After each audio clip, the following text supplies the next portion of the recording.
This is On Base, your one-stop shop for solving your most pressing B2B go-to-market challenges. Each week, hosts Chris Moody and Paul Gibson talk to sales and marketing leaders to get you in-depth insights and creative strategies to set your revenue teams up for success. Hello, everyone, and welcome back. I'm your host, Paul Gibson, and today I'm super excited to be talking with Matthew Leopold, Head of Brand, PR, and Content Marketing at LexisNexis, on I think an interesting topic: personalized at scale, tailoring marketing to diverse personas and stakeholders. So firstly, a little bit about Matthew. Matthew is a strategic marketer specializing in technology marketing for both B2B and B2C blue chip companies. He's been involved in shaping and implementing brand strategies, communications for most of his career. And he has driven brand marketing for FTSE 100 and New York Stock Exchange listed businesses in the UK, the USA, and in several other countries around the world. As a strategist, Matthew always has an eye on the trends and opportunities of a market. And he loves nothing better than bringing professional services to life, showcasing not just how tech is revolutionizing the market, but explaining why and painting a compelling picture of the future. So great experience there, Matthew. I'm excited to talk to you today and welcome to the show. Thank you very much. It's always very strange hearing one's resume read back out at it. But yes, that does sound like me. I can confirm. Fantastic. That's a good starter then. All right, let's get straight into it, Matthew. Would you mind sharing maybe some specific examples of how Lexis has segmented its messaging to reach the different personas you explore, like managing partners, IT directors, and end users as well? Sure, of course. Firstly, in case your audience aren't aware, LexisNexis supply legal and business intelligence to lawyers. We sit on top of what's the world's largest legal database, so legislation, case law, and stuff like that, with practical guidance and documents that essentially help lawyers to do their work faster and more efficiently. And therefore, we're primarily selling to that legal persona. And I think understanding the segmentation, it is probably the biggest and most complex question that I will wrestle with on a daily basis. And I think the place to start is to really understand the buying journey. So who actually makes the purchasing decision? Who's involved in that purchasing decision? Who signs it off? Who recommends it? Who are all the people that influence that particular decision? And I know this is not a unique challenge. Most people in B2B and sales have this issue, and you have to unpick and work out who your buying journey stakeholders are. However, I think the challenge is really exacerbated in a partnership model, and particularly in professional services partnerships, because essentially the partners are owners of the business. That means that the number of people you have to engage can be gigantic. Or if the decision making is fully delegated, it can be quite small, but the influencers can be quite significant in terms of the people you need to win over. So this leads to the challenge that the senior leaders and the senior users, as in the senior lawyers, the partners, might have completely different buying needs or buying rationale, even if they are effectively the same level within their business, their firm. So that's an interesting challenge. And of course, I'm sure this is one that's common in a few other areas as well. The senior leaders and the users tend not to actually use our product, or at least if they do, they certainly don't use it as much as the teams that report into them, the juniors, the junior lawyers, the associates would. Which leads to the issue that what the juniors actually need sometimes doesn't correlate with what the senior lawyers think that their juniors need, or indeed want them to have. So this means that in our marketing, we have to be really quite sensitive to a really wide range of needs and wants. So let's take a few examples. So let's start with the CTO.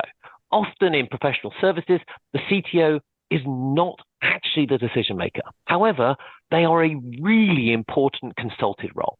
Indeed, if their signature isn't on the business case that's put forward, it'll be ignored completely. So they are absolutely critical. They're as good as a decision maker, even if not the final one. So to them, we need to explain how the SaaS product will work on their stack, or how the implementation might get managed, how we can support their onboarding, how it will enhance their tech roadmap. Okay, great. So the CTO, really quite specific range of challenges that we need to try and speak to. Take the senior lawyer then, or the partner. They probably don't really have much skin in the game in terms of their firm's innovation roadmap. They care about it, but they don't understand it necessarily, and certainly not the technology roadmap. What they really want to do, and I massively generalize, is they want to win more business. They want to work faster. They want to mitigate and minimize the risk of error. So communicating how our product supports those needs is completely different. And leaning on our use case of underlying content, the fact we've got so much legal content is a really important element of that. So we need to evidence and explain to them why they can and should trust us and our content. And then finally, just as an example, let's talk about the managing partner. Right? They are essentially the strategic leader, the CEO, if you like, of the organization. They're looking at the bigger picture, the firm reputation, the budget, staff morale, and they are the ones they probably are thinking about, how do I make my firm more innovative? How do I utilize the best technology? How do I retain those staff? So to them, we're talking about a completely different set of issues. Now, again, as I say, nothing here is particularly different compared to many other businesses. And the challenge is actually that there are so many different decision makers and so many different viewpoints that nuancing the messaging to those people can be a real challenge. And sometimes if we can't be nuanced, we need to look at the bigger picture. We need to tell them we certainly do an awful lot of work in terms of thought leadership and brand to tell that bigger story and explain how the bigger brand story can add value to the firm. So I think that's some of the way that we go about doing it. And I think, particularly it'd be remiss not to talk about AI and what AI technologies might bring into this world. So we've gone through, having gone from mass marketing, we've got channel specific marketing, we've got industry marketing, vertical segmentation, now with much, much tighter digital marketing, which certainly if you think of airlines and travel agencies, can offer really bespoke, personalized offers to their customers. And of course, will AI allow us to do this? Perhaps. I think that's really quite exciting. I think we might be able to start doing mass personalized marketing, where we look at all of the customer data that we hold, and we can make assumptions, looking at their behaviors and the things that they do, the interactions, where they sit in the funnel, compare them to other similar clients like them, and then provide really, really highly personalized messages specifically meeting and resolving their needs. So I think some really interesting and exciting steps that we're likely to see. That was a really, really good answer. Thank you, Matthew. And I think it's maybe a little bit more complex for you than from some of the organizations we work with, but it's so often we hear about maybe there's one or two people in a CRM system that sales are focusing on and everyone else in the buying group is ignored. And to your point, they have different requirements. Sometimes they're the key decision maker and they never actually speak to a salesperson. So it's really important for marketing to understand and engage those. And I think it sounds like you're doing a great job on that, but it's really important. So as we dig into that, how do you see, or how does Lexis manage the impact or measure the impact and success of marketing initiatives? Obviously, we go beyond just lead gen, the old-fashioned way of doing it. And what are some of the key metrics you do focus on? Yeah, boy, well, this is the age-old B2B challenge, really, isn't it? And I started my career in B2C, and in the world of B2C, you have to slowly boil an ocean. You have to slowly change people's opinions. You have to try and influence the decision that might be made. In the world of B2B, pretty much without exception, every lead, certainly in our business, every lead, opportunity, sale can be tracked back and then attributed to an activity. And I guess the challenge is it's usually tracked back to a singular activity, the final point in the funnel where the sale took place. And yes, you can do a little bit more work looking at all the different factors that come there, but it can be attributed back to an activity. And that is really difficult for someone like me that works in brand and communications, as we are looking at the bigger story. And the work that I do, it's very hard to attribute back. So I guess firstly, I'd say that the business as a whole, we don't just look at lead generation, and we look certainly more than any other business I've been in, we look at the conversion of that lead, and we look really carefully about what happens to a lead. Does it become an opportunity? Does it convert? If it does convert, what was actually bought and at what price? And yeah, for bigger deals, this is obviously where it's much more interesting and a better use of time. But I want to look at the whole engagement chain to try and work out what role did brand and communications and content have on shifting that. Now, clearly that's tricky with GDPR and personally identifiable information, but actually with tools that are like demand-based, I've got to plug it in for you, but we can build up a picture and we can understand who's seeing what content. And for me, this is absolutely critical because I want to understand what messaging actually works. I want to know what the buying people, the buying stakeholders saw, what they found useful, where they lingered. So that's really important. For our biggest clients, what we look at and we measure marketing through senior leadership engagement. So essentially common sense says that when a senior leader wants to spend time with you, they like you as a brand, as individuals, then they're going to be more inclined to see the opportunity and more inclined to be part of that. So we have some metrics that look at the intangible relationships that we start to build with those key decision makers. I think retention and renewal are really important, and all the levers that can be pulled in order to drive that forwards.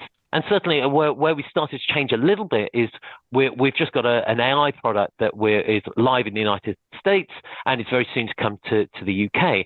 And essentially the product is market changing. It's game changing. There's nothing else like it on the market.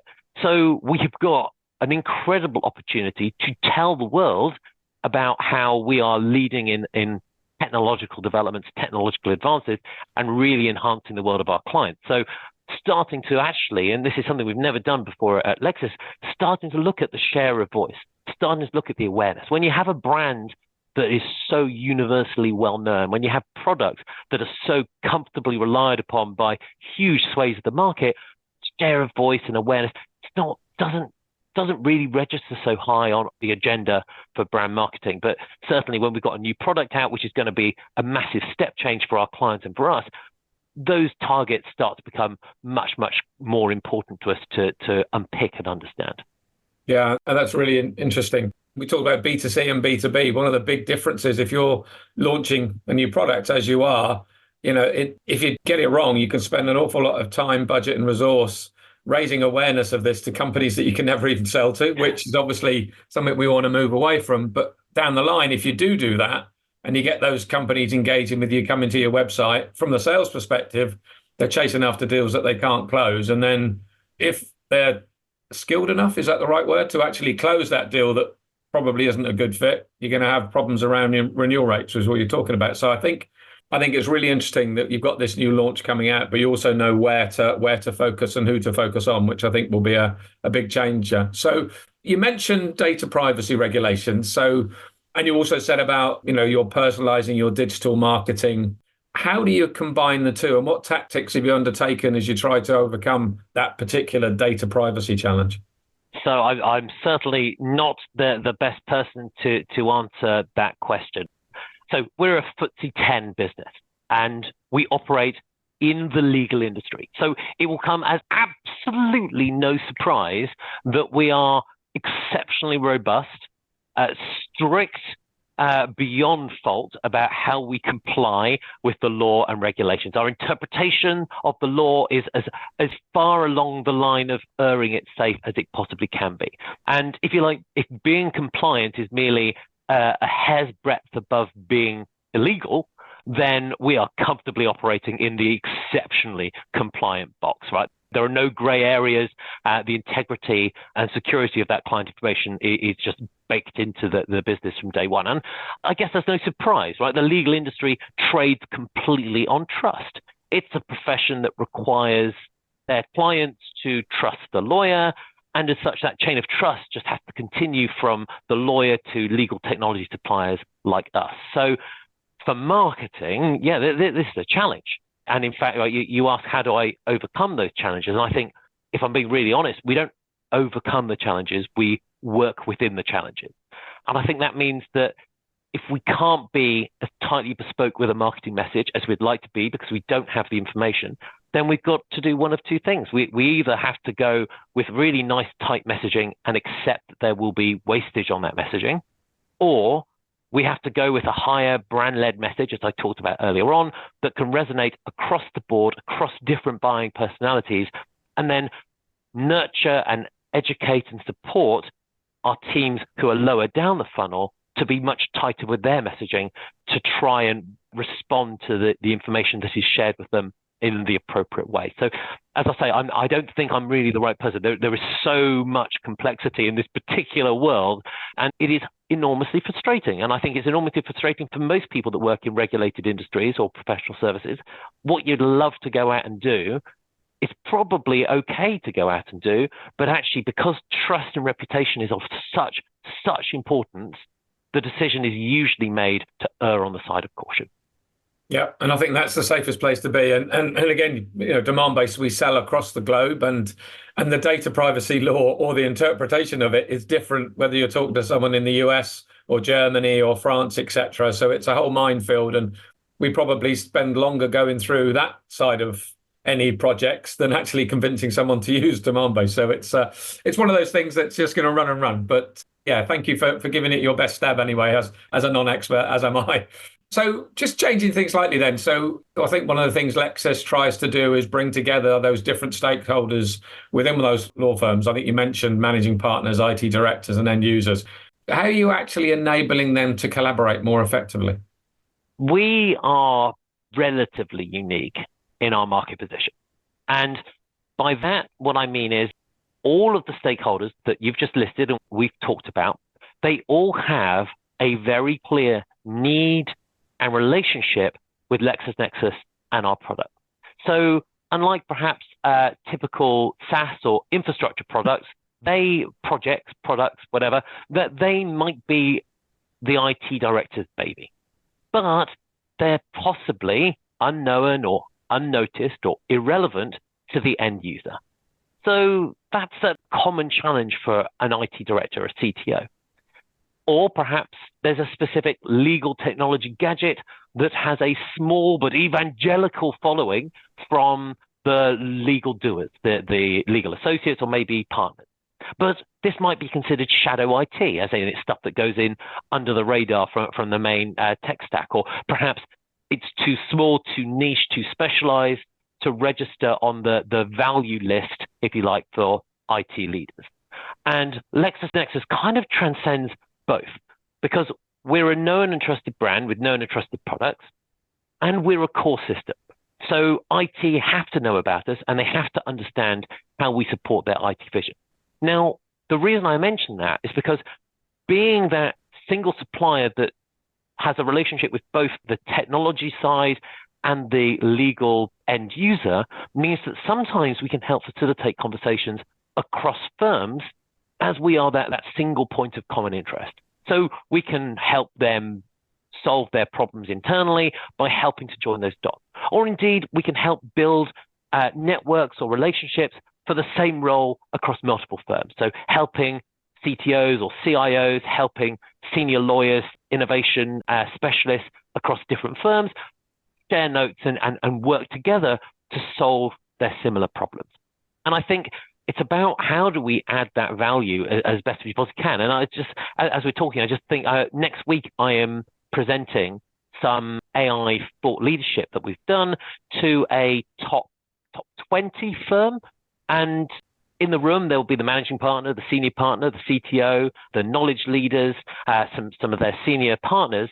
And I'll be helping them discuss and think about what AI means for them and their firm. So I'll share what are others doing, what are they doing, what could they be doing, what should they be doing, what is the market telling us. And it's not my job to answer those questions, but as a trusted technology partner, it is our role to help facilitate and support those discussions for them. And obviously there's a point where I need to leave the room to allow them to sort it, but actually we can help them get those conversations going. That's really interesting. And I think we've probably got enough subject to dig into around that to have another podcast. So I might come back to you on that one, especially around the collaboration and the AI discussions. So we're rushing through this, which is really good. It's really informative stuff. So So from your experience, Matthew, what advice would you give to improve the relationship between sales and marketing teams, maybe better aligning their goals and metrics? This is something we talk about all day, every day with our prospects and customers. So I'd love to get your experience. Oh yeah, well, we're covering off all the B2B top topics here. So I work in brand and comms, right? So as I mentioned earlier on, I have a tough gig showing attribution back to my work. So be it brand or PR, advertising, social media, thought leadership, whatever, right? And there might be some attribution, some things like social media, there can be some attribution back to it. But in reality, you don't go and buy a highly reasonably priced legal tech solution based purely on a social media post and then just click. Like there's a huge amount of work that goes into it. Even if that is your last touch, a huge amount of work generally will have gone in advance to make that happen. So I think my core advice would be to actually get to know the salespeople. Yes, get to know the sales directors. Yes, the heads of sales, et cetera, but actually get to know the actual real live human sales teams that are making the phone calls and meeting the clients. Listen to what they do and how they do it. Think about what you can do to help them do it better or do it more effectively. So, for example, as I say, I talk about thought leadership. We pivoted very heavily to creating market thought leadership.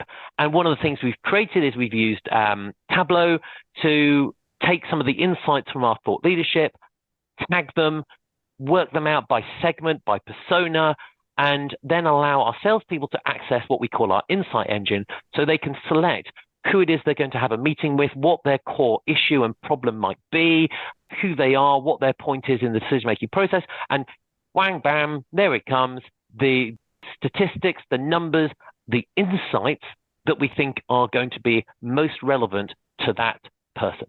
And that then is empowering and enabling the salespeople to generate material within conversations that hopefully will resonate. And I think ultimately, the only thing that really matters is a sale, right? You can hit your MQL target. Well, hurrah, good for you. That's a tick in the objective box. But in reality, the only thing that really matters is, did it make a profitable sale? And if it did, how did it make that sale? Why did it make that sale? And is there anything that we in marketing could have done to make that sale better or faster or bigger?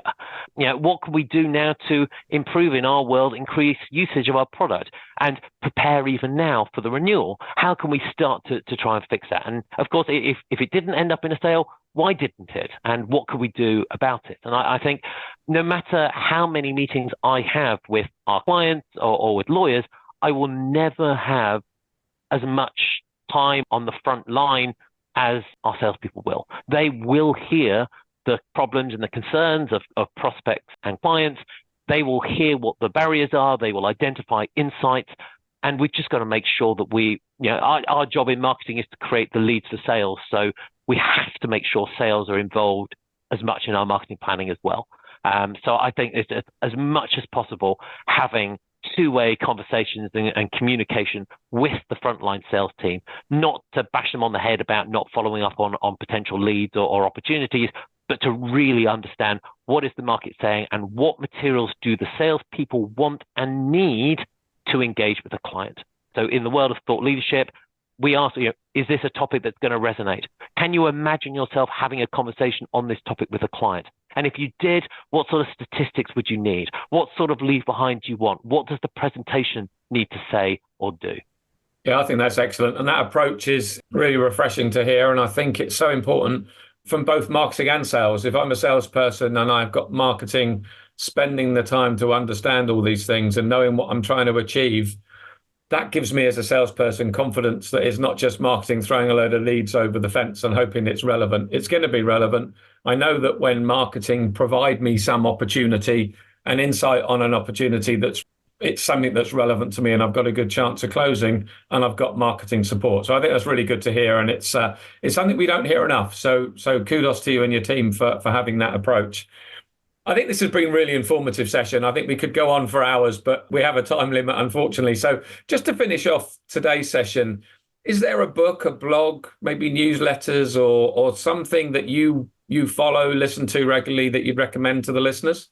I'm a prolific reader and I love coming across. It's that lovely little stumble when you find something that just opens your eyes. And yeah, you forewarned me that you were going to ask this, and I've got a couple in mind. So The Coming Wave by Mustafa Suleiman, absolutely superb book looking at AI and the change that AI is going to make. And perhaps, if you like, not necessarily the most positive take on the difference of AI. And I think AI is the subject of our time. The more we can read about it, the more we can understand the problems, the pitfalls, and the opportunities, the easier it will be for us to really demonstrate the value it will have, certainly in the legal market. Yeah, the lawyers are text-based. They write for a living, and AI is just the most incredible solution to that. As a marketeer, good old Byron Sharp, How Brands Grow, probably my go-to Bible whenever I've got a question about how am I going to approach this. The ideas of distinctiveness and salience and creating and renewing memory structures. But just because obviously I think those are probably slightly more obvious books, I'm going to throw you in a left field example. As a copywriter, I love a book by Mark Forsyth called The Elements of Eloquence. And it just explains some of those wonderful idiosyncratic ways that we use the English language. And when you become aware of something, you can then use it more effectively. I'll give you one really good example I was just looking at the other day. It's the idea of merism, right? Probably never even heard about, right? I certainly hadn't until I reminded myself. And this is where you don't say what you're actually talking about. You list all the elements. So take, for example, when you get married, right? You're getting married in sickness or in health. Okay, that's pretty binary. You're either sick or you're well. So why are we saying in sickness or in health? You're one or the other. Yeah? For richer, for poorer. Well, okay, what are we trying to say there? Why are we putting these both in? But actually it works. It's the beautiful rhetoric of language. It's two things that join together to form one, which of course is exactly what marriage is all about. Yeah, day and night. What does that mean? That means all day. That means always. Right? And I love it. It's so loyally. Lawyers love, and the example Mark gives in his book is he says, contracts from lawyers always say including but not limited to. I mean, totally unnecessary, but such a beautiful way of using language. And when you start to understand how these merisms work, you can actually be quite active in how you use them in creating some beautiful rhetorical marketing copy. That's excellent. And definitely names I'm not aware of and I haven't heard on these podcasts as well that I'll be exploring. So thank you for that. You're right. Often we get the same ones repeated. So it's nice to get different ones to go out and explore. And I'll be doing that.